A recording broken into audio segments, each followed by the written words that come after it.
Oko akaunia no. Na nana do betwe book there. Eno so ho.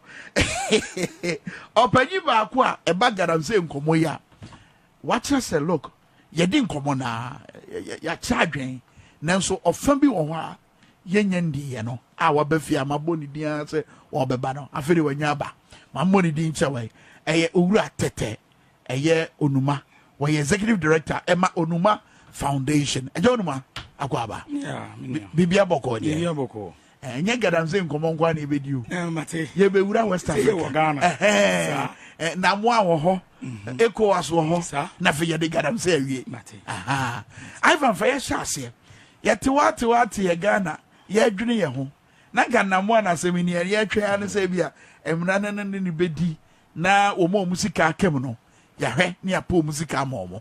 Afi wa no the statement abeto abontin say we dey we was 625 Ghana cedis.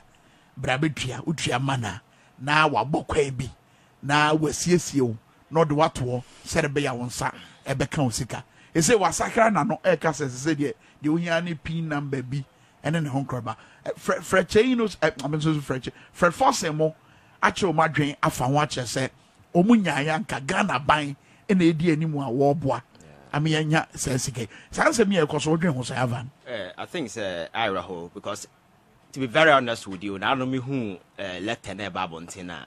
Let me freeze be just one of the social media way, but later checks just a genuine way coming from him. But what's in China usika ni hosea you freeze away normal thing. But so we have a brand here with Juma dear washa say this particular Ponzi scheme here or shall say ewo kroma saying Nipa and nam the so. Amo mwenyo muwo ewo kroma enye nipa ketwa. I may assure say when convenience na mo dear ni mu ni biakasa. You see. The state at any point in time has a responsibility to ensure that the economic security of the people always, is taken care of. You see, if you're a government, you are dealing with people, some are gullible, some are educated, some are sick, some are not well mentally. So some of these Ponzi schemes exist here. Always, you find people falling victim. But whenever you have institutions that are up, I just strengthen it to the extent say, or maybe making sure that within the space, we sanitize it in such a way say some of these things will not emerge for people to fall prey. But if the state city aloof, now you have oversight responsibility, no awareness or crack down all these things emerging, or transfer for the armor, definitely people will fall prey or victim to some of these things. And now Brantia Natina Chroma in a broad day. I enlisted so-called celebrities in as for do mogum. I deceive a man for to the stand say Sika Kwakodia deal with Enyad Ketwa. A bedroom baby is blown outside this whole thing is a Ponzi scheme. The best thing you see the government at that point will move in to ensure say the economic safety of my people is paramount and must be prioritized above any other interest. And baby a Sikana Kwakodibia Ebeshim. Abrante we yanam krom ha in the face of all that has happened, as if nothing has happened, he's still gallivanting, walking around as if nothing has happened. And today he has the guts to front another Ponzi scheme, telling people say, "Men am one, majiji musika, sika no me ho." But some person me confirm say am pa usika me ho online. Kotua 650 Ghana cedis fabreme, which is 6.5 million. Yeah. Fabreme. Na menhwe menkrata mi hu sa ampa me de wakab such madness. And Ivan your mass as of 2019 any padodo a na yenim so de omoka na osese ni nyina na ye 46,000. Yes. So imagine 695 Ghana cedis from each of them. Yes. So this guy is a pro when it comes to say he's a con artist. Somebody the oil and say yen deceive a man for, but in a civilized dispensation like ours, baby state must not sit down and condone such act. But you see, I keep telling people that Nam1 is just a front man. He's just fronting this whole Ponzi scheme. The real owners of this scheme are behind him. Oh, I'm not here saying but I say he's just a front man. The real owners of this scheme are behind the scenes. Is the reason why you see this inertia on the part of people who have power to ensure say same way nobody seems to be interested because you roma and sembe piaba. And that tells you say on mine team nobody is safe.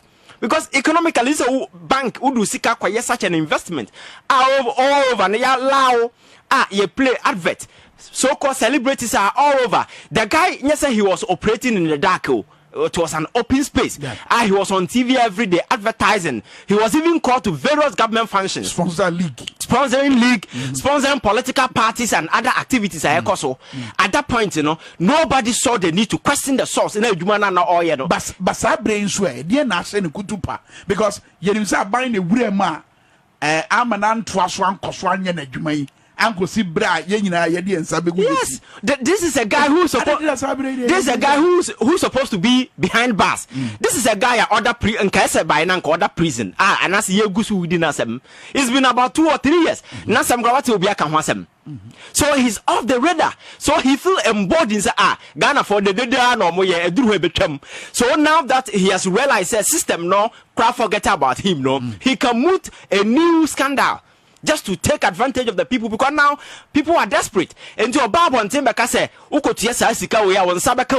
trust me, a lot of people, considering the amount of money people have with him, just 650, it's just a minute fraction. So and in the end, he will make another money. A bar, Kasa and a man for Becca.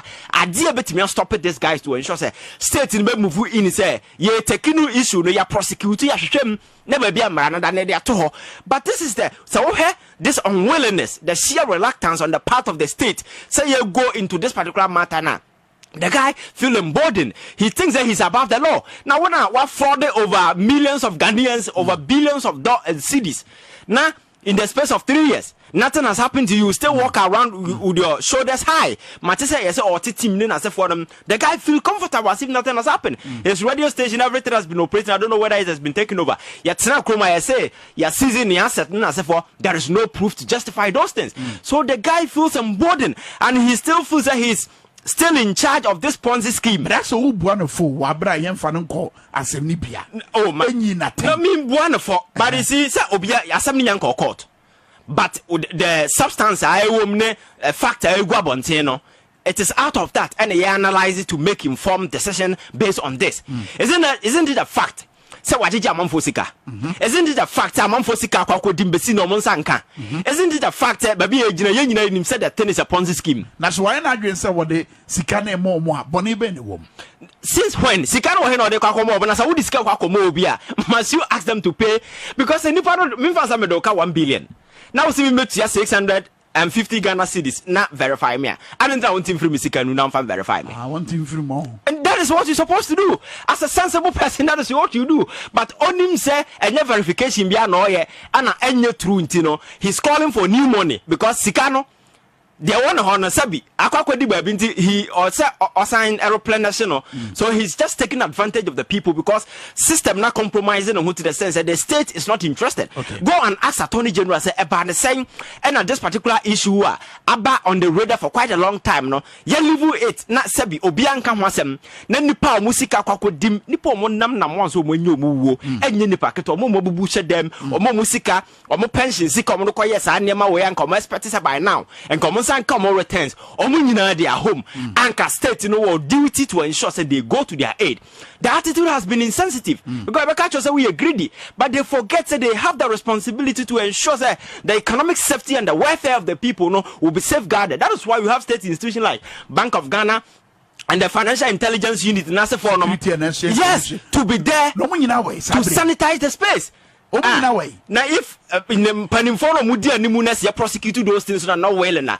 Some of these institutions they do not have prosecutorial powers. All they can do is say I then Nipano cost never to be sanctioned, but we are talking about a pointer. Nipana ye the obey. So at this point, we're transitioning from a pointer. These institutions will come and exercise some oversight responsibility. And then, ababa crime, I want for sika dim. So it is the onus now rest on the government to ensure say, at this point, there but you see, the attitude of Akufo-Addo's government towards some of this crime, it has always been like that. Because you can count the number of scandals and corruptions. Saying he has never been willing say you go into anything. Even I don't know where state institution go in no crowd on one kasaba clear. So criminals become emboldened. That is why, and there is no difference between Nam1 and Akufo-Addo. Yes, the guy is running a Ponzi scheme. Akufo-Addo is running a grand Ponzi scheme at the national level. It's the same thing. They are doing the same thing. They are in the same profession. Akufo-Addo and Nam1 are in the same profession, so they know themselves. So Bako running Ponzi scheme. Bako is running a Ponzi scheme at the low level, and the other guy is running a grand Ponzi scheme at the national level. Deception, the order of the day. Ivan, so both you, Mammy fa a year, Tete Onuma, Emram, Nam, ono, Sawakwe Ghana near, what to Ghana. Na, Sanoma, we cost one.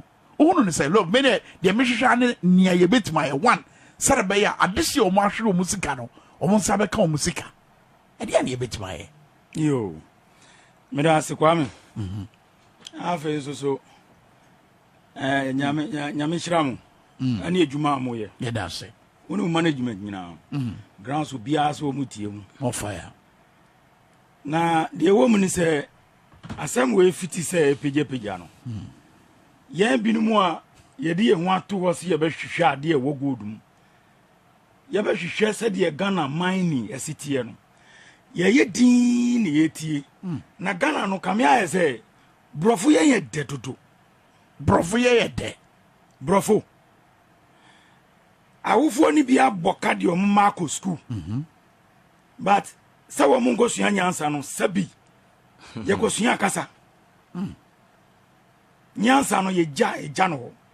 Efese ya ben ye ko school na ya ben awufo. Enti nyansa no I shifted from brofo no. Number 1, me ti asem we na me bisa me hu say Ghana foi. Number 1, he found in the library. Or finding the good. Nam1 the concession way. And in Nam1 aji concession, only the gold free. Anti uti crocus yemu, wuni grounds. Now be a catcher say, gold in that way. Kwame, fast cabra, kochiawo bang ha. I stand to be corrected. Senyanukra, kochiano bang ha, na udini ye fa udini bebong. Ne mom ja ho kofi Kwame wo bede hu se wo ko ya na ma wai wudin na masanto amachi metese omudi cheche mu bia se sika kokko no mo kan ya senso de cheche mu ni bi omudi ba na ano no hwe Ghana wo sabi nyansa en fasuku wo nyansa ni ya chede upri a wo benya pasuku de wo besua Wawufo wo sika nko ano motobrofo ma wa obetimi anye bi. Na papa we mi tatie ni pa wo ada networks. Osanso ba pa. Otaba. Osase wa. Sa. Enti mu introduction na me hwe ni din, mi beto wo so na me hwe ni din. Me du mi nam social media na me du ni so a me hwe no pa. Ghana ya tena ha mankrofo bi. Ehye suma se o mu ready no mu se government bi ye mre a. Ni are starting establish Ponzi scheme. Oh, sir. Yes. You say ban be embra. And especially NDC government. Wow. When they are in power. Omo national security emre. NDC. I'm telling you. Wow.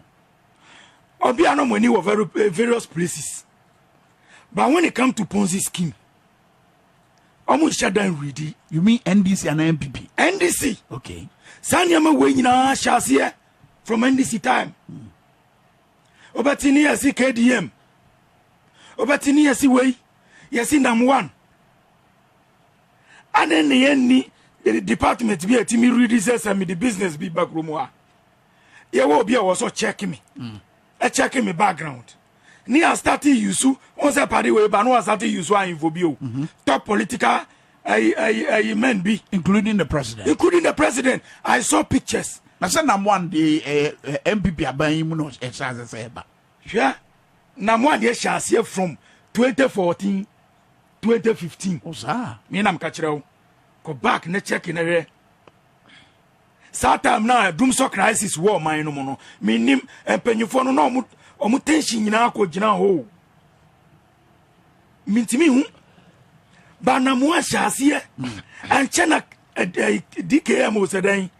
Awo techiman eno so chaase empanyifo ya mmoa ampe wansemanga na the same people Ponzi scheme for no minim say they belongs to other political party and minim na omasa ba radio so omunkrofo no omuni omunam no no masa set agenda adi ama government sitting government na ye debate how fast na studio wa no more create dia ye ni dia who can say KDM ma make you can say ex president a former first lady Lordina ni dia and up to now mumbe prove yes abepemi na ya anya obi a wetimi aka say ye ni dia obi evidence bi amponi ho into point in the say ya fedi me point ni say enkofo no edan wo system no na de ye ya say ya chi Nam1 stop operating we stop operating no me view no me hu say ba bi o mo adu no o mo hu say no so mbeka so mbekọ so e wo government we mu so ma ba office ebinum aba office ebinum fi so mbetimi anya contract nti se ye bekọ so aye sa de we enim enugwase be bre ye ya pa kwan bi so ne ye ngu ni din ehun fi ni ye break no government awusi sa de no we ni nyi ho ba bia me ha me no we ni nyi ho na wa break nipa no abepemi na nipa no wo security a onu da chen obi a ne sika wo no obi a wako bre obi a many years wetin aba wo bra pa boa wo sika kakra no o si o eyi bi wo me goto no manya shares obe hu ana hwim o san krofo no ye mben wo mo onam kromu krokra security enti na wan pa na obetimi so obi di boni a obetimi aka wan sema aman me to me ni de aniama we yakoso nyina jelma egosi aga jelma tatis amafo musika kem ne bekoso akem masa o musa beka o musika obenya wa hifa sa sa de we odi aba se se kika se yenya eti betua 625 ana for pin bi bra na mo ase wanya enti wo de be mo enti first kabla kwame na ye wo ba sa de we o say ne ebi akodidie na ma ye no usa akopri de o ma oyire no ma no esa de akoma Nam1's of ebimra me hu obi receipt on social media I just say why ye wetua sika no by ye say no boss ni sika ne nsabeka March 2025 jelma tatis o say jelma tatis masa jelma tatis ye de bri amafo eni so metimi afo obi agira nche ma na di adanse ye say de ya na enkrofo bi ya ye say from asofo no me na mka kira wo be di adanse hunu nsani pa no we fa ye de ama no we fa on kasa wo association ho unu so wo mu edika no wo mu a musika kokemu no wo mu association ade no onko kaja association for no mo mu emma be press conference ye mfra mu samtwefo sika no ye nipa sei ebi po ewu ye nipa sei ye nsa ka sei na mum ebi nam kwan so ba sai ko no se ogide wa ban mu se so no di animu se wo de sika no be ma enu mom na ede ye betu ye na ekoye Nam1 de a omuni se gidi so on sama ka na yes ni anti aban bi anjina ho se me efri na ekomo obi anko Nam1 fie mumra court ha ana mumra bank ha musika no aye ready wa ha mumra mbeji enkosi daban ene ebenye obi amana ba bonti abeka sa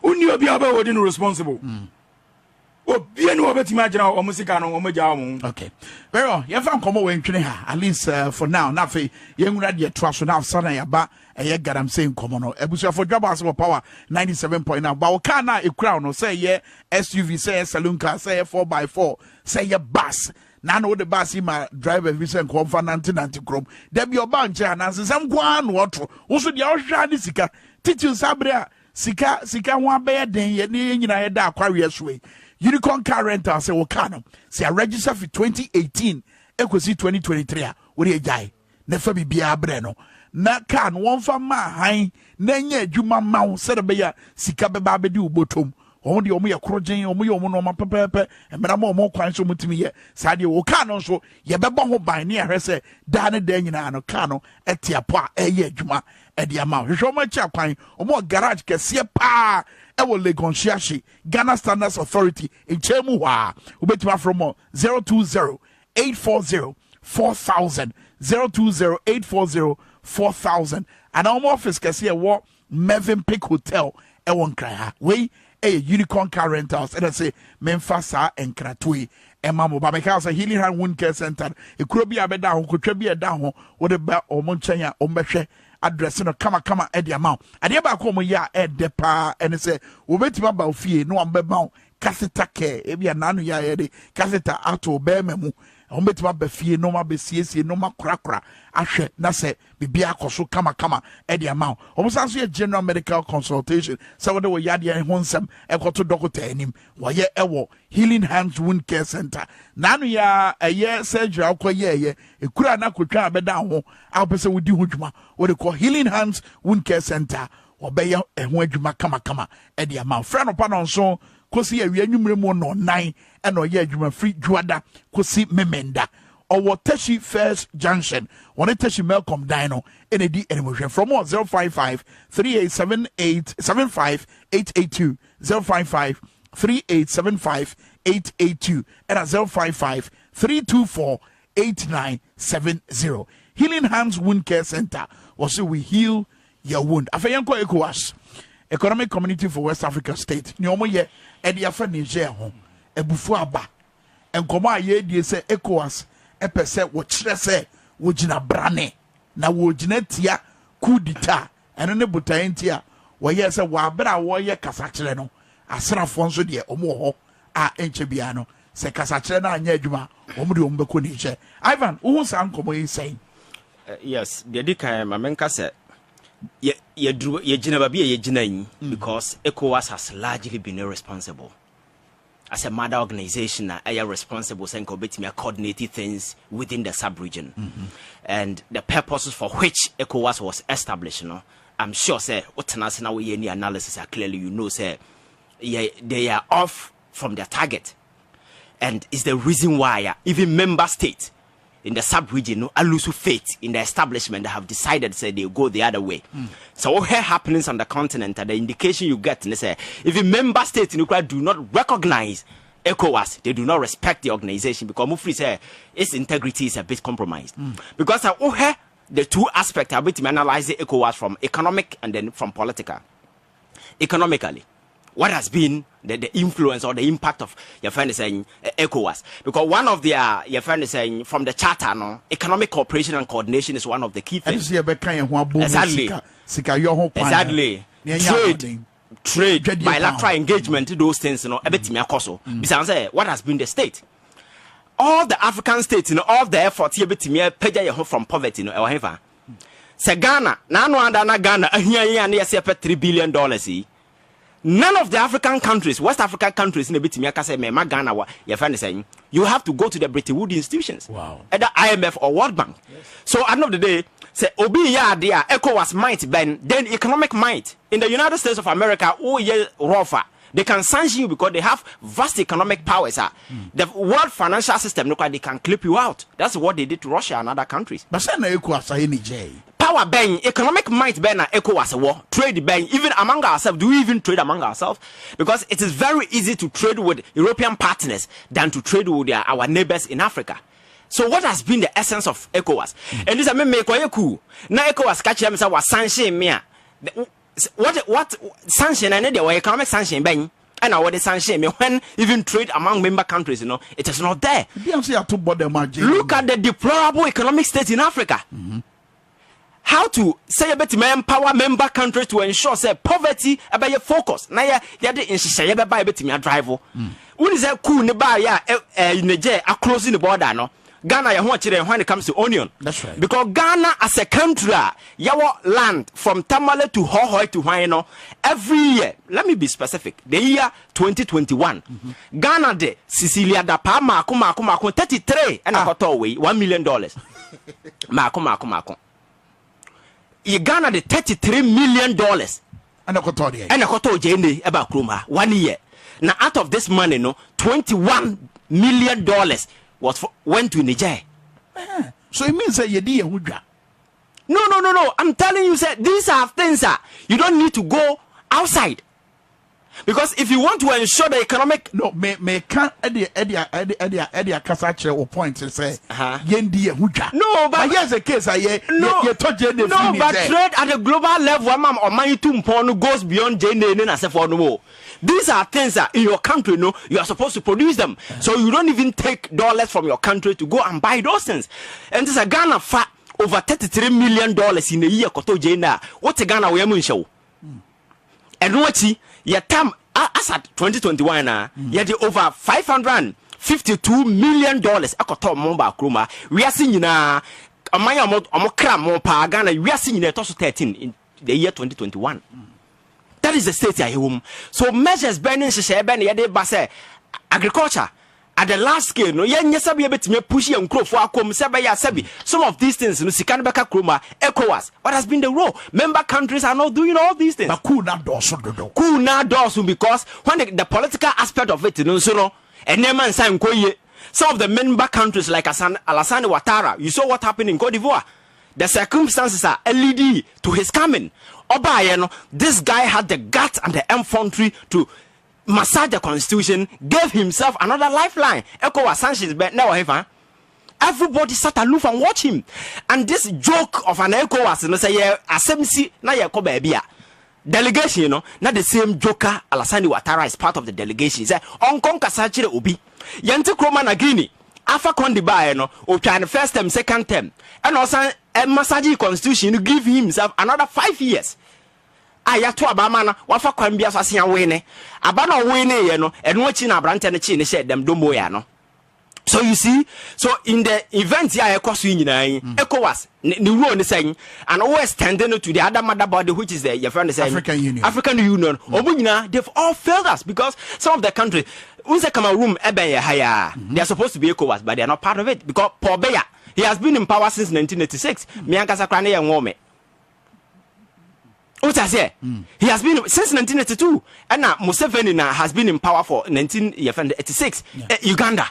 These are people just say constitution democracy na for yemfa Museveni crowd the third term for need and we film there is no term or course obewu. But are you by this suggesting say coup ya the part? No, coup is never a justification. I am telling you say coup has never and will never make always and always I say democracy is the best. But the problem is that if you focus on the outcome, coup is just an outcome. What I say, but the causative way, no, that is where we need to exactly the deplorable economic state of Africa, and you to know are becoming very receptive for the information that is flowing because I'm here and now I'm scanning all the continents. Now even when they come to land area, Africa, and you're 3 times larger than Europe. Because Europe is, I think, 10.5 million kilometers square. Yes, Africa is over 30.3. So when they come to land, when they come to human resource, Africa, young quantity fertility rate above replacement, which means the youth population in Africa no large all over. And economy be a person grow, you need youth population. Numbers na ya wono, e dey na e dey omoye. Wonam kro na wuhia boys from Niger. Na dey no mupia, enkranketo o. Pepe for no so. Yes. Because these are young guys who are supposed to have future in their country, but we're free them and papa China Ghana. Pia dadie and son of didi. Nine signed from San Kan Uhuna, Ebia Basireno. But that a picture at the picture the deplorable economic state of Africa when resources are so available, but few misguided, twisted guys in the name of politics. To themselves, giving themselves better and their family living well at the expense of these poor people. What I say? So coup is never an option, but it's an outcome of a deplorable economic system. Okay. Oh, at this point, you know, I'm saying say ECOWAS akwa say mama papa motifia sebi omo aye so irresponsible say omo ma na omo obiam for mo nya hwe enti akora no we be no na duane na na chiri baba no na duane papa no na duane chese mra ni fi ho sa na akwakoye but state no ya ba bedru no I think that the best way to go is diplomacy. We need to engage, have constant engagement with them because war will never be a solution because asra for some more 3 years so me hand you over that one they met me aka keke win because and we see there is a shift on the geopolitical arena. Other players are coming on board. China, Russia, and then for them now your friends say in the US with that particular global influence and so forth. When you said they are rolling out a currency, I had the BRICS, Brazil, India, Russia, South Africa, and then Iran, those countries, you know. So who roll out new currency? You need allies. So who say they need allies from Africa. That is why you see this Wagner group in the region causing a whole lot of because and now we want to over to Ubayekua.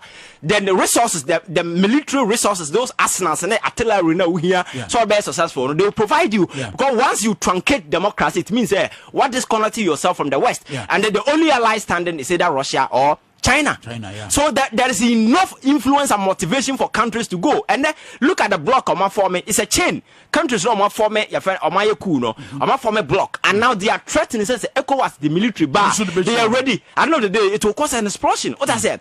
So at this point, ECOWAS must admit or failure. Or be a failure. But the only way out is diplomacy. And going forward, or won't put up measures say some of these things because Africa economically we are not doing well with all the resources that we have until say bit me straighten up things to ensure say Africa tembiano or be go in the sika somewhere breaks. Why should we be part when we can? Yes, I say the eco ever how many years in here, but we've not been successful. So we need to sit down, get our priorities right, and ensure say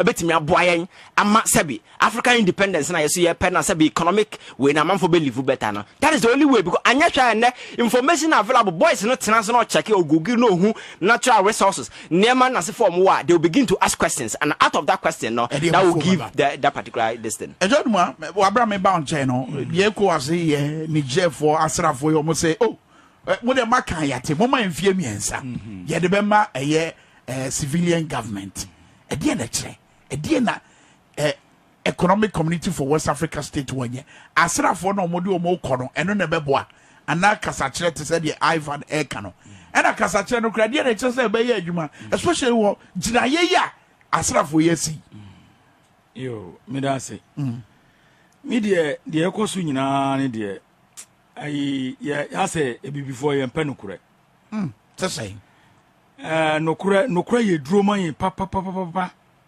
aye num nso a anke yebeti apo asem we ekoba nyina no enura me tie no na soldier for ne se yema om 3 years no remember back to civilian rule na me tie din na me se to me ni de so mo akasa yenya om yemfa ma om efise ye hwe ho no mu ku de enye efise bi esi hada ebi nso si ya no woman de ma civilian rule no so yenkai ya de ma civilian rule malima beli ebelidi asa na bi san bai so mo aka yen permit wo mu na me de me wanwa kakra ne se wo hwa wo mu a egu enimu wo se wo mu ekoye military intervention a ba me esre Ghana Nigeria Africos hwe memeti atintingram Ivory Coast kan di kan we mu we mu Wamo the leaders we mu omo na boy ho ban you mean leaders na Asra for no leaders in Nigeria countries na nim say the military intervention akọ Niger no nanado Bola Alasa Watara Bola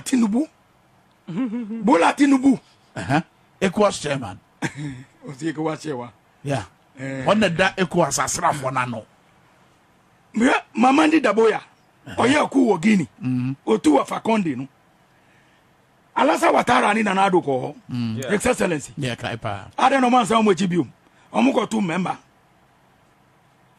hwe enye se bia omu anwode nche obi awo bado ya kokora na wo ye bibi na brantie se me na obeja zaze amame me na obeja Ghana amame ewiase me na wo de ija me ba bia edru no ma me nje wo kakra na wo bre basani he na wo si chinchini ayo mpini ha de na otiso se bazu reserve na ye tu no sana na de na kromafo ni pe no wanye base okwan a ye fa so eyi aban bi firi ho ene se ye beto santre ato abane a kire ya adwen o kai sa ani enti bi ntwa ono de 2 years ya oba ye o manage na home kura pam o kai sa lo 2 years po yes e bia na ye nhihye asam no ba 3 years na ewie no to me no ye ma soja fo no de o ma aka no ECOWAS mra back no mu mbe chiro nto ho no mu ma protocol negotiation no enkoso no mu ni o mu ndi nkomo no mu nkoso nkai o mu se ma hye wiase ni Africa nyina bo se 3 years mo de be ma civilian nti o mu te ho a no mu o ma da o mu so se no ya promise the whole world say 3 years no mu bo a o mu ho de o ka say wo be ye na utu wo bi no the same judgment will come back to you. Tamanas Alasa Watara, yetu abagbo si won sorry. This in Crofoya Sankaya Yaman Penny Bimrebi, and Mon country as a dufia semua. Anka, Yeni Africa's border. as a friend ye to a funny saying vessel I go see you me 2 year or your first time. That's right. Nanka yani Africos yen temwa say e ya dwini obi kunto kwa ye fan to kwa nkopata. Ashama ha ya me kan se ma kire wo emre bi betwe mu a ntokwa bema ne bema ako a emba ne pata. Bema oba ne ye bisa se uji wudi se wo ye bema. Ne ye dia ba wo so. But we girlfriend ba no abeso ni mu ni girlfriend want me mo no. We girlfriend ba no abeso ni mu no de ni ko. Alasa watara ye ni de wa Africos edwumoja hwegu ye. Still I obedu ya o se wo ko no change mla no. ECOWAS sentimi anka se alasa watara enye sa na ye mra ne tie anano me tie ye vene say wo mo ambassador bi for security. O se ye no ye mistakes aba na mistakes ba ye correct. Mistakes aba na wan correct ba wo suppress obi say onu correct ne ho. Hwe Niger issue na da ho no. Kwame say ya hwe ni yie ni ya hwe ni yie Western countries na ready say wo mu de basabaza beba Africa na de omu ne ma breye na mu nkumu na mo mu chiro wi a na do japade akosi awowa many years if ya hodo all right intermediate e ka me nko a de omu aka no Africa ye sheda anye yisa ye nyo ye mo mu nkoso material kano me koso agina on chen wa na so so na fe eye garamse nkomo no sade ya kam na bedroom pempenso a obi aje atum se ye wo mpanifo wo memu a ahemfo ye mampanyi ni awoye minister or ye minister for lands and natural resources omunyina wa sodie ni asede a wo mbetima sode agina brane na yetimi akoantia garamse ensensemi ho wo se nkomo yi mu nyina no ye ni enko baabi e di ade yo Kwame Ghana ya trans ya trane ma bi ho ache na galamse 2017 drew ya aban we ba aban mu ena osore galamse so na o kan se obesore galamse so no na ye nim grounds na nkasa ne se di ejuma na zitie no ni ya hwe ba bi odi nani ba kire Kwame wanfane ni ankire ho wanfane ni ankire ho no asem bi ana me person bi se asem bi sa sesi a se xyz ha ye hia bula ne ye tubula ye bura ebura se ye pensio ye ntu awie ba bia pese ye du no ye nwie Kwame e na adesa ye ne ye pon ye ye koda ya nsu ato anajo mabula na ye ma ye nsu ye pese ye tu ebula no so kodru ba bia ye pese ye tu ebula no so kodru ba bia e wo se ye du ansa na ya ere ya jai. That's right. Kwame mi pese wa sembi e wo se ye sansuo no every bula no mu ansa na ye tua ebula no so ana se wo se ye sinsuo no ni ye bo anhwe no fra bula na ansa ne asa we kasa bebu campaign yente ye de ade na apachre galamse na wo department sabi ya nyine ho ne ye sore ye obi a na dwina party we wa ba mi ye wo no o opposition o kan se obebua galamse oba ye no mu no eno hu se no galamse ni se ya de intimetu susa eye omo wo tumi krata se wo metimetu afoma gudie ana se omo ni tumi krata kwamo no ka so obebua omo o kan se o gina boase e kan se NDC for any nam say me ba ban mu a megu galamse. That's right. Na mo mi gu galamse mebua ma akoso me regulate no oba ye no se wanya brief o se onim se de adwuma ne sitie o 2017 na boom o sorry so and tokwa na omo starting from 2017 no Kwame we promise you wa ha say ombeku no 100 years enjai chana yensuo na yesɛ no yesase a yesɛ ye kwaya ɛsɛ no wo se bedu 100 years yentimi ni ngunim wo tipia woni baabi a start galamse ntokwa hwɛ aban we aban bie no a wako galamse ntokwa chen Papa J Rollins. Wow. Hwɛ ye wo department o sa galamse fo na egu wo no enne na mpesa me gina we video yi kira wo say incompetent mining companies and produce galamse. Incompetent mining company as a ban bi ba onto nani no nhwe se wo begu adwuma no se wo company na egu o sa dom wei Kwame hwe nkomo na ya starting wa ha ne no won ebedru ba bi a obehu panyifo ebepia a wo be invite wo mu bibi ba wo bi me pese mu pusa nunum wobɛte ne kankan. Also incompetent company. Incompetent mining companies. And they produce galamsey. Illegal small scale miners. Yes. How? Sa small scale mining no poya ya de brimo eni so munyi frim. Ya de small scale mining no brimo eni so hwe munyi frim. E brand scientific to America. The woman say galamsey yes na nkasa e from galamsey no. They operate within the underground miners. Omo operate wo nsuo ho.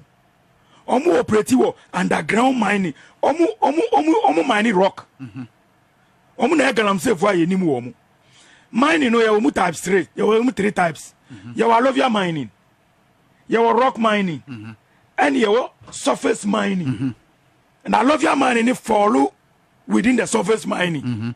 Now alluvial gold need here. Alluvial gold ni every na ya mining alluvial mining no. Alluvial gold no ya nya ne baabi ya nya ne nsu ase. It is a competent institution. It is a Minerals Commission. That's right. Wako school. Now we know how to mine. You will never give license to operate at the water body. To the Subone Minerals Commission. Yeah. So when you make my year, I see Ghana for Nicolam say for since you say you won't tell me Minerals Commission. And they Mina me catch open a member comfort to me crata. Oh my young crofobit say, Oko Council at District Assembly.